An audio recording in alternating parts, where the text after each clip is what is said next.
Hi everyone, मेरा नाम ऋषभ है और आज हम लोग बात करने वाले हैं शेयर मार्केट क्रैश के बारे में। ज्यादातर लोग कह रहे हैं कि शेयर मार्केट क्रैश होने वाली है और क्रैश बहुत ही कमिंग सून है। ये सारे वीडियोस आपने बहुत सारे देखे होंगे, थंबनेल्स आपने देखे होंगे और बहुत सारी बातें भी आपने शेयर मार्केट क्रैश को लेकर सुनी होंगी।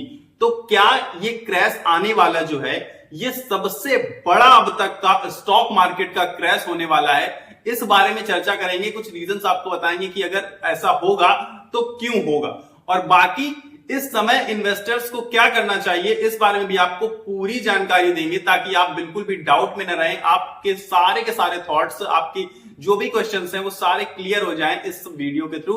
तो वीडियो को बिना स्किप किए हुए लास्ट तक जरूर देखिएगा।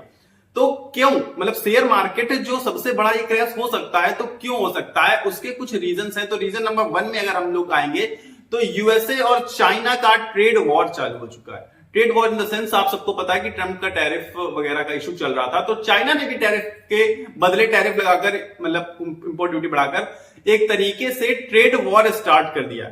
अब आप समझिए कि सिर्फ और सिर्फ यूएसए चाइना ही नहीं, हो सकता है कि आगे चलकर और भी अदर कंट्रीज ये ट्रेड वॉर में शामिल हो जाएं और अदर कंट्रीज भी एक दूसरे के ऊपर ट्रेड में मतलब टैरिफ इंपोज करने लगे, तो ट्रेड वॉर स्टार्ट हो जाएगी, जिसकी वजह से आप सबको पता है कि सबसे ज्यादा बहुत सारे नुकसान होते हैं। रिसेशन आता है, जॉब जाती हैं, लोगों को बहुत नुकसान होता है, मतलब टोटल ओवरऑल इकोनॉमिक लॉस होता है। ठीक है, फैक्ट्रीज क्लोज हो जाएंगी, बहुत सारे बिजनेस ठप हो जाएंगे।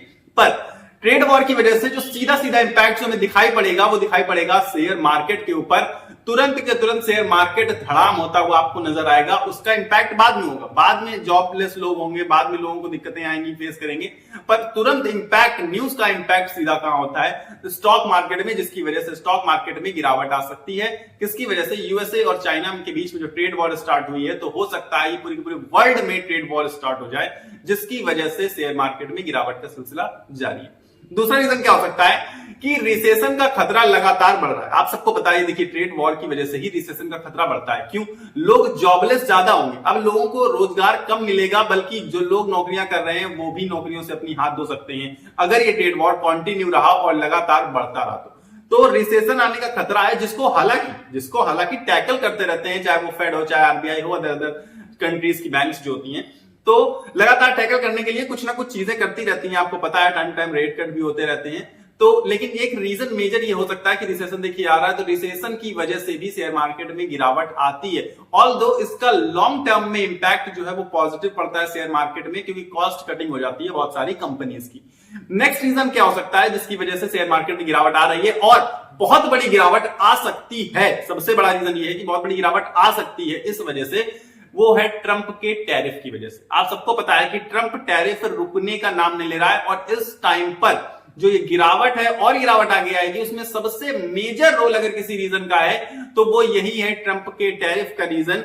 और इन्होंने इंडिया पर भी 26% से रेसिप्रोकल टैरिफ इंक्रीज कर दिया, यानी कि 26% का टैरिफ इंपोज कर दिया, लगा दिया है। अब आप समझने की मोटी मोटी कोशिश ये करिए कि जहां चीजें सस्ती हम लोग प्रोवाइड कर पा रहे थे, हम लोग वहां जाकर बेच पा रहे थे, हमें कोई प्रॉब्लम नहीं। हम जैसे कोई भी चीज, XYZ एग्जांपल ले रहा हूं मैं, 100 रुपीज की चीज कोई, हम मैन्युफैक्चरर है इंडिया वाले, तो बायर है वहां पर कोई भी यूएसए में, तो वो खरीदना चाहता है और हम उसे 100 रुपए की चीज बेच रहे हैं, वो 100 रुपए की ले रहा था, बस अब हम उसे 100 की बेच रहे हैं, हमें कोई प्रॉब्लम नहीं, हमारा तो वही पैसा आ रहा है। लेकिन प्रॉब्लम ये हो जाती है कि जैसे ही यूएसए की जो गवर्नमेंट है, जो ट्रंप है, वो बीच में आते हैं और कहते हैं हमें 26% तो मुझे चाहिए इसमें से, तू क्या करेगा भाई, 26% मुझे ला। तो जैसे ही 26% आएगा तो अब मतलब है कि उसको वही चीज 126 की पड़ेगी, 26 रुपए तो उनके खाते में चलेगा, हमें उससे कोई फर्क नहीं पड़ा, हमें तो वो 100 की पड़ी, मतलब हमें तो 100 की दे रहे थे हम लोग, भाई हमें मिल गया, बात खत्म। लेकिन उससे एक छोटी सी प्रॉब्लम आ जाती है, और प्रॉब्लम क्या आ जाती है कि लोग खरीदारी कम करने लगते हैं, डिमांड मार्केट में घटने लगती है, जिसकी वजह से फैक्ट्रीज क्लोज होंगी, आप सबको पता है काफी सारी समस्याएं आ जाएंगी। तो ट्रंप के जो टैरिफ की वजह से मेजर इंपैक्ट शेयर मार्केट पर पड़ रहा है, और एक बड़ा सा बोर्ड लेकर आए थे, जब अनाउंसमेंट किया था, एक बड़ा सा बोर्ड लेकर आए थे अपने साथ कि हम इतना टैरिफ इंपोज कर रहे हैं इनके ऊपर, इन कंट्रीज के ऊपर, और ये हमारे ऊपर इतना इतना करते हैं। मतलब most of the countries USA पर ज्यादा करती हैं। ऑब्वियस बात है, देखिए डेवलप्ड कंट्री है यार, हम लोग अभी अंडर डेवलपमेंट में आते हैं, तो हमारे लिए यार टैरिफ उनसे लेना कोई बहुत बड़ी बात नहीं है, बुरी बात नहीं है, लेकिन उनका हम पर टैरिफ इंपोज करना ये एक बहुत बड़ी बात हो रही है, जिसकी वजह से सारी की सारी ग्लोबल वर्ल्ड की शेयर मार्केट्स, ना सिर्फ इंडियन शेयर मार्केट, पूरी ग्लोबल शेयर मार्केट पूरी तरीके से धड़ाम होते हुए नजर आई है। इनफैक्ट इसका असर तो अमेरिका की भी शेयर मार्केट पर दिखाई पड़ा है और बहुत बुरी तरह दिखाई पड़ा है। करीब करीब 4 से 5 सालों में पिछले इतनी बड़ी गिरावट एक दिन में कभी भी नहीं हुई थी।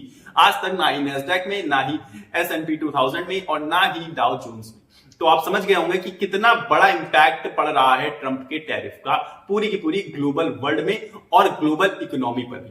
तो नेक्स्ट रीजन क्या हो सकता है?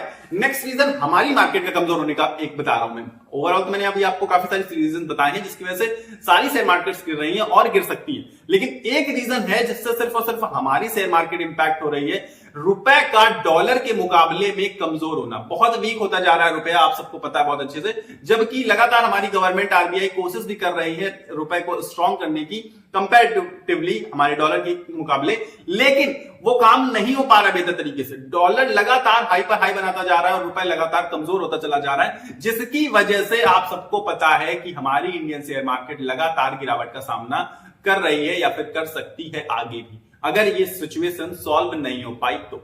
नेक्स्ट रीजन क्या हो सकता है? नेक्स्ट रीजन से रिलेटेड है, क्योंकि देखिए रुपए और डॉलर का जो डिफरेंस क्रिएट हो रहा है उसकी वजह से एफआईआई लगातार सेलिंग कर रहे थे। आप सबको पता है सितंबर महीने के बाद से जो गिरावट आई है वो एफआईआई की सेलिंग की वजह से, मेजर उसमें रोल एफआईआई की सेलिंग का है। तो एफआईआई सेलिंग कर रहे हैं और लगातार करते ही जा रहे हैं, बाइंग नहीं कर रहे हैं। एक हफ्ते बीच में बाइंग किया था तो आपको पता है 1500 पॉइंट्स का जंप आया था, लेकिन इसके बाद एफआईआई ने फिर से लगातार सेलिंग करी है और जब तक एफआईआई लगातार सेलिंग करते रहेंगे, बड़े नंबर में सेलिंग करते रहेंगे, बड़े अमाउंट में सेलिंग करेंगे, तब तक शेयर मार्केट लगातार गिरावट दिखाता रहेगा। और ये ट्रंप टैरिफ के बाद दूसरा सबसे मेजर इश्यू है, दूसरा सबसे बड़ा रोल प्ले करता है हमारी शेयर मार्केट के गिरने पर, या फिर ओवरऑल कोई भी शेयर मार्केट हो, अगर एफआईआई उसमें सेलिंग करने पर आते हैं तो वो शेयर मार्केट धड़ाम होती है, वो मार्केट गिर जाती है। तो ये चीजें। नेक्स्ट रीजन क्या हो सकता है? नेक्स्ट रीजन एक और बहुत अच्छा रीजन है, बहुत खास रीजन है। अगर ये रीजन ना होता ना तो आप सब यकीन मानिए आज हमारी मार्केट ये 23,000 के लेवल पर ना होकर ये आज 46,000 के लेवल पर खड़ी होती, सिर्फ इस एक रीजन की वजह से। रीजन क्या है? रीजन है हमारी गवर्नमेंट का टैक्स सिस्टम। आप सबको पता है कि कैपिटल गेन टैक्स हम सबको भरना पड़ता है, चाहे वो long term capital gain tax हो, चाहे वो short term capital gain tax हो। अब सीधी सी बात है, अभी जो मैंने आपको ऊपर 2 रीजंस बताया, रुपए और डॉलर वाला, इसके बाद एफआईआई की सेलिंग वाला और ये टैक्स सिस्टम, तीनों ही आपस में इंटरकनेक्टेड हैं। कि अगर रुपए डॉलर को लोग एफआईआई जो है वो ठीक है टैकल करते हैं कि ठीक है कोई बात नहीं, दे देंगे, थोड़ा बहुत जो अंदर डिफरेंस क्रिएट होगा, इसके बाद एफआईआई बायर्स भी बनते हैं, तो भी उन्हें बाकी किसी भी मार्केट में जाएंगे एफआईआई तो उन्हें टैक्स नहीं देना पड़ता, कैपिटल गेन टैक्स। जबकि हमारी मार्केट में अगर वो आते हैं तो short term capital gain tax 20% का और long term capital gain tax 12.5% का इंपोज होता है, जो कि एक बहुत बड़ा मेजर रोल प्ले करता है मेरे हिसाब से, जिसकी वजह से एफआईआई भी दूर हो रहे हैं। और लगातार इस टैक्स सिस्टम की वजह से ये एक बहुत बड़ा गिरावट का रीजन हो सकता है, आप समझ रहे होंगे। तो सिर्फ और सिर्फ ये एक रीजन सिर्फ और सिर्फ एक नहीं, मैंने आपको 6 रीजंस बता दिए।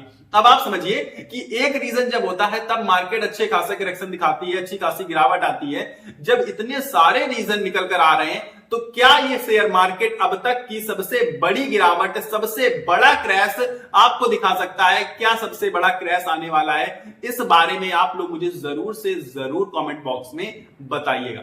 बाकी अगर मैं आपसे बताऊं तो मुझे लगता है कि क्रैश आएगा, ठीक है, करेक्शन आएगा, अच्छा करेक्शन आ सकता है, लेकिन सबसे बड़ा बिल्कुल नहीं आ रहा है। और मुझे पर्सनली लगता है कि 21,000 के लेवल को ब्रेक नहीं करना चाहिए मार्केट को पर्सनली, क्योंकि जितना इस समय इनफ्लो है हमारे पास, मतलब जितना पैसा लोग लगाते हैं एसआईपी के थ्रू, म्यूचुअल फंड के थ्रू, काइंड ऑफ थिंग्स, और लगातार शेयर मार्केट की जो रुचि, जो शेयर मार्केट के लोगों पे क्रेज बढ़ रहा है, उसको देखकर हमें पर्सनली लगता है कि इतना ज्यादा मार्केट नीचे अब नहीं जा सकता है। ठीक है, ये चीज है। और बाकी सपोर्ट लेवल्स तो आपको पता है, लेकिन फिर भी सपोर्ट लेवल वर्क नहीं कर रहे हैं। सपोर्ट रेजिस्टेंस जैसी कोई चीज नहीं है। 6-7 महीने से मार्केट की धज्जियां उड़ रही हैं, आप सबको बहुत अच्छे से पता है।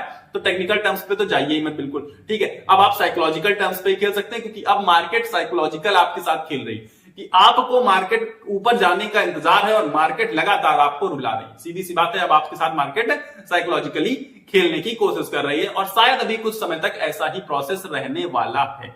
अब मैं आपको बता देता हूं कि इन्वेस्टमेंट करना है या फिर नहीं करना है। इनडायरेक्टली मैं आपको बता देना चाहता हूं कि अब इन्वेस्टर्स को क्या करना चाहिए। तो क्या करना चाहिए?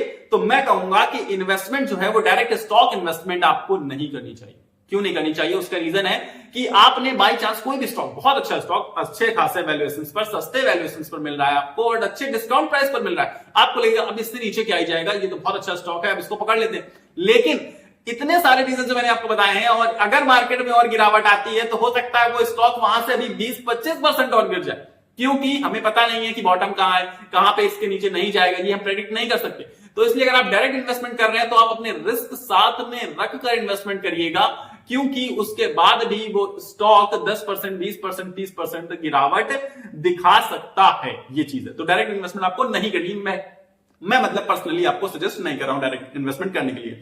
अब आपको करना क्या है? अगर एसआईपी आप कर रहे हैं तो एसआईपी कंटिन्यू कर सकते हैं। एसआईपी को बंद करने की आपको बिल्कुल भी जरूरत नहीं है, क्योंकि एसआईपी से आप लॉन्ग टर्म में अच्छी खासी वेल्थ जनरेट कर सकते हैं। और जब आपने एसआईपी स्टार्ट करी होगी तो कोई एक पर्टिकुलर रीजन बनाया होगा, आपने कोई गोल सेट किया होगा जिसको आपको ब्रेक नहीं करना है, उस गोल में टिके रहना है। और लॉन्ग टर्म में आप सबको पता है कि म्यूचुअल फंड सही है। तो आगे बताना चाहता हूं आपको और क्या कर सकते हैं। हम लोग शॉर्ट टर्म इन्वेस्टर जो भी है वो बहुत ज्यादा मार्केट से दूरियां बना ले। जो ट्रेडर्स हैं, जो शॉर्ट टर्म इन्वेस्टर्स हैं, बहुत दूरियां बना ले, क्योंकि शॉर्ट टर्म में मुझे पैसा बनते हुए मार्केट से नहीं दिख रहा है। पर्सनली आपको बता रहा हूं, तो शॉर्ट टर्म इन्वेस्टर मार्केट से दूर हो जाए।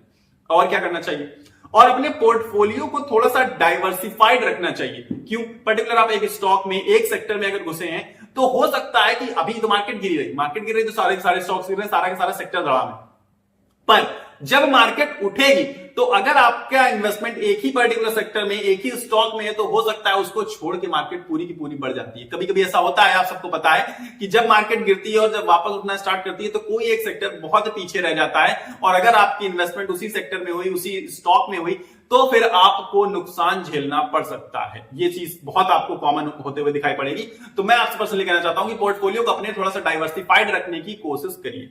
अब डाइवर्सिफाइड रखने की कोशिश करिए तो मैं बताऊंगा कि जो भी आप पैसा लगाना चाहते हैं, जो पैसा आप लगाएं, अब नेक्स्ट तो और बताना पड़ेगा ना कि और आप कर क्या सकते हैं। तो आप वो पैसा शेयर मार्केट में लगाएं, लगाने से मना नहीं कर रहा हूं, इन्वेस्टमेंट करने से मना नहीं कर रहा हूं, लेकिन आप वही इन्वेस्टमेंट करिए, वही पैसा शेयर मार्केट में लगाइए जो आपको आगे आने वाले 5 से 10 सालों में बिल्कुल जरूरत ना पड़ने वाला हो। वो पैसा आप लगा सकते हैं, कोई टेंशन नहीं। 5 से 10 सालों में आप देखेंगे मार्केट जाने कहां पहुंच चुका होगा, तो उसकी टेंशन लेने की जरूरत नहीं है। लॉन्ग टर्म में सबको पता है कि पैसा बनता है शेयर मार्केट में और आगे भी बनेगा, ये नहीं कि आगे नहीं बनेगा। तो 5 से 10 सालों के लिए अगर आपको जो पैसा जरूरत नहीं है वो आप शेयर मार्केट में लगा सकते हैं। नेक्स्ट क्या है? जो डाइवर्सिफाइड है उसी से जुड़ा हुआ है। आप सबको पता है कि गोल्ड और सिल्वर लगातार बहुत अच्छा रिटर्न दे रहे हैं। मुझे लगता है कि 2 साल में लगभग गोल्ड ने 40 to 45% के रिटर्न्स जनरेट करके दिए। तो मुझे लगता है कि जब आप डाइवर्सिफाइड करेंगे तो गोल्ड और सिल्वर में भी इन्वेस्टमेंट कर सकते हैं, क्योंकि वो काफी ज्यादा बेहतर, अच्छे ऑप्शंस नजर आते हैं और कंपैरेटिवली सेफ नजर आते हैं। क्योंकि आप सबको पता है जब रिसेशन आता है, जब ये सारे प्रॉब्लम्स क्रिएट होती है, जब शेयर मार्केट गिरता है, तो गोल्ड और सिल्वर के प्राइसेस और तेजी से भागते हैं, जिसमें आपको अच्छे खासे रिटर्न्स मिलने के चांसेस होते हैं। तो गोल्ड और सिल्वर में इन्वेस्टमेंट करने में भी कोई खास बुराई नहीं है, क्योंकि शेयर मार्केट इस समय आपको रिटर्न अच्छे नहीं दे रहा। मैं इसमें फिजिकल गोल्ड और सिल्वर की बात नहीं कर रहा हूं। फिजिकल आप लेना चाहे बिल्कुल ले सकते हैं, उस पर आपको जीएसटी लगेगी, उस पर आप साथ मैन्युफैक्चरिंग मतलब जो कॉस्ट लगती है आपको बनवाई, वो अलग चार्ज देना पड़ता है आपको, मेकिंग चार्जेस। इन सबसे बचने के लिए आप चाहें तो डायरेक्ट ईटीएफ में इन्वेस्टमेंट, म्यूचुअल फंड में इन्वेस्टमेंट होते हैं अलग अलग, तो आप करना चाहें तो कर सकते हैं गोल्ड और सिल्वर में भी इन्वेस्टमेंट, जिससे आपका पोर्टफोलियो भी डाइवर्सिफाइड हो जाएगा, सेफ ऑप्शंस हो जाएंगे और अच्छे खासे रिटर्न्स भी मिलते रहे हैं। लगातार देखा गया टाइम टू टाइम कि गोल्ड और सिल्वर के प्राइस लगातार बढ़े ही हैं। हालांकि कुछ इस समय एनालिस्ट प्रेडिक्ट कर रहे हैं कि गोल्ड और सिल्वर के प्राइसेस गिरने वाले हैं। ऑल्दो मैं ये नहीं कह रहा हूं कि गिर जाएंगे या गिरने वाले, क्योंकि मुझे नहीं पता, इसका मुझे नॉलेज नहीं। पर मुझे पर्सनली जो रिकॉर्ड देखा है मैंने, उसमें गोल्ड और सिल्वर के रिकॉर्ड्स काफी बेहतर, इसलिए मुझे लगता है कि आपको कुछ इन्वेस्टमेंट अपनी उसमें भी बनाकर रखनी चाहिए। नेक्स्ट मैं आपको बता देता हूं कि ज्यादा पैनिक में ना है। ये भी एक बहुत अच्छा ऑप्शन है इन्वेस्टर्स के लिए। मैंने कहा ना कि इन्वेस्टर्स क्या करना चाहिए, तो ये करना चाहिए कि ज्यादा पैनिक में नहीं आना चाहिए। ये भी एक अपने आप में बहुत बड़ा काम है करने के लिए, क्योंकि बहुत सारे लोग, आपको पता है 90% से ज्यादा लोग पैनिक में आते हैं और बहुत बुरे बुरे गलत डिसीजंस ले लेते हैं। तो बिल्कुल भी ज्यादा आपको पैनिक में आने की जरूरत नहीं है।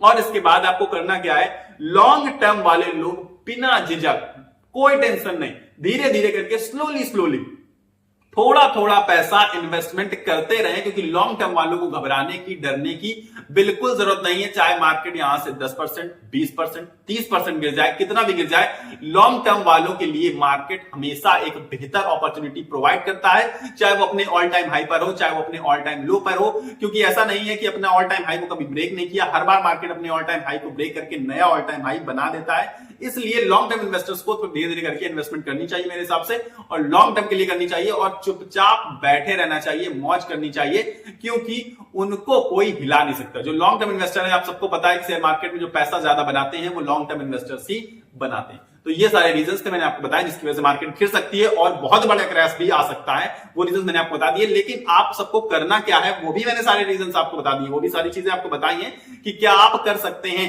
तो आपको जो भी चीजें अच्छी लगी हो इस वीडियो में वो आप मुझे बता सकते हैं कमेंट बॉक्स में, और जो चीजें नहीं अच्छी लगी है वो भी कमेंट बॉक्स में बता सकते हैं। और अगर अपना आप कोई ओपिनियन शेयर करना चाहते हैं तो कमेंट बॉक्स में जरूर से जरूर बताइएगा। फिलहाल मेरे पास इस वीडियो में इतना ही। अगर आपको वीडियो पसंद आया तो वीडियो को लाइक कर देना, चैनल को सब्सक्राइब करके मेरे साथ जुड़ जाइएगा, क्योंकि सब्सक्राइब बटन नीचे आ रहा होगा, अगर आप जुड़ जाएंगे तो रेगुलर बेसिस पर जो मैं मार्केट कवर करता हूं, न्यूज़ को कवर करता हूं, रेगुलर बेसिस पर वीडियोस लाता हूं आप सभी के लिए, तो वो आपको टाइम टू टाइम मिलते रहेंगे और हम लोग आपस में जुड़कर फाइनेंशियली सक्सेस को अचीव कर पाएंगे। तो सब्सक्राइब बटन नीचे आ रहा होगा, दबाकर मेरे साथ जुड़ जाइएगा। मिलेंगे अगले वीडियो में, तब तक के लिए आपको अपनी सेहत का ख्याल रखना है। स्वस्थ रहिए, मस्त रहिए। नमस्कार, धन्यवाद।